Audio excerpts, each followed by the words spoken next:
وهدى ورحمة للمؤمنين. اعوذ باللہ من الشیطان الرجیم، بسم اللہ الرحمن الرحیم۔ آیت نمبر 8 ہم آج پڑھیں گے، جو کہ ایک بہت ہی بہترین قرآنی دعا بھی ہے۔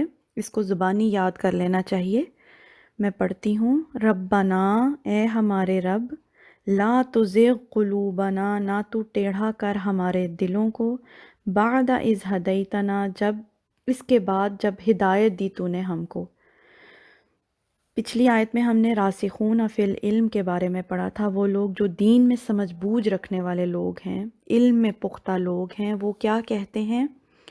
وہ کہتے ہیں کہ جو بھی اللہ کی طرف سے نازل ہوا، ہم سب چیزوں پر ایمان رکھتے ہیں، اور اپنے ایمان کو وہ قطعاً کسی شک و شبے والی چیز کے پاس نہیں جاتے، اپنے ایمان اور اسلام کو بچا کے رکھتے ہیں، محتاط رہتے ہیں، اور ہر وقت اللہ تعالیٰ سے دعا کرتے رہتے ہیں۔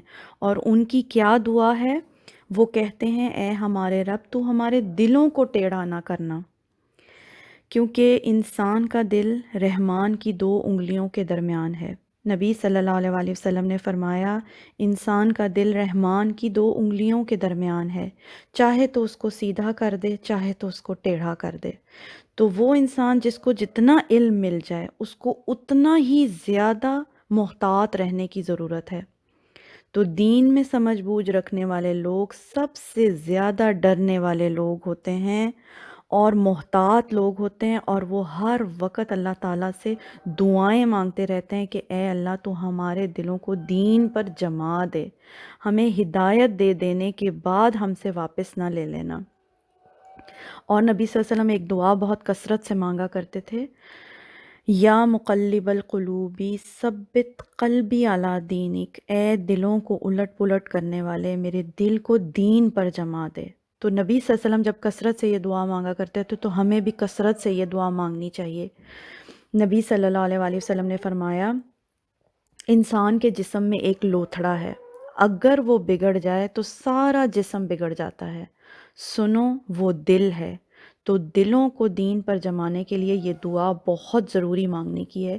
ربنا لا تزغ قلوبنا بعد اذ ہدیتنا، اے ہمارے رب، تو ہمارے دلوں کو ٹیڑھا نہ کرنا بعد اس کے کہ جب تو نے ہمیں ہدایت دے دی۔ وَهَبْ لَنَا مِن لَّدُنكَ رَحْمَةً، اور عطا کر ہمارے لیے اپنے پاس سے رحمت، انک انت الوہاب، بے شک تو بہت عطا کرنے والا ہے۔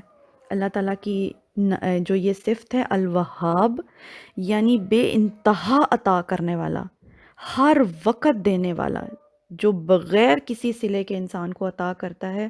تو اے اللہ، تو گفٹ دے دے ہمیں اپنی رحمت، کیونکہ دنیا میں اگر ہدایت مل بھی جائے تو انسان درست زندگی گزار لیتا ہے، نیکی کے کام کر لیتا ہے، مگر آخرت میں اگر کسی کی نجات ہوگی تو وہ صرف اور صرف اللہ کی رحمت کی وجہ سے ہوگی۔ تو مانگنے کی چیزوں میں اللہ تعالیٰ تو ہمیں اپنے پاس سے رحمت عطا کر دے۔ مومن کی زندگی ویسے بھی ایک خوف اور امید کے درمیان میں گزرتی ہے۔ خوف ہر وقت اس چیز کا کہ کہیں انسان کا دل پلٹ نہ جائے، اور امید ہر وقت اللہ تعالیٰ کی رحمت کی۔ تو یہ دعا زبانی یاد کر لیں اور اس کو دعاؤں میں اپنی لکھ لیں، ضرور روز مانگا کیجیے۔ اور یہ والی مسنون دعا بھی، یا مقلب القلوب ثبت قلبی علی دینک، ربنا لا تزغ قلوبنا بعد اذ ہدیتنا وہب لنا من لدنک رحمہ انک انت الوہاب، آمین یا رب العالمین۔ سبحانک اللہم و بحمدک، اشہد ان لا الہ الا انت، استغفرک و اتوب الیک۔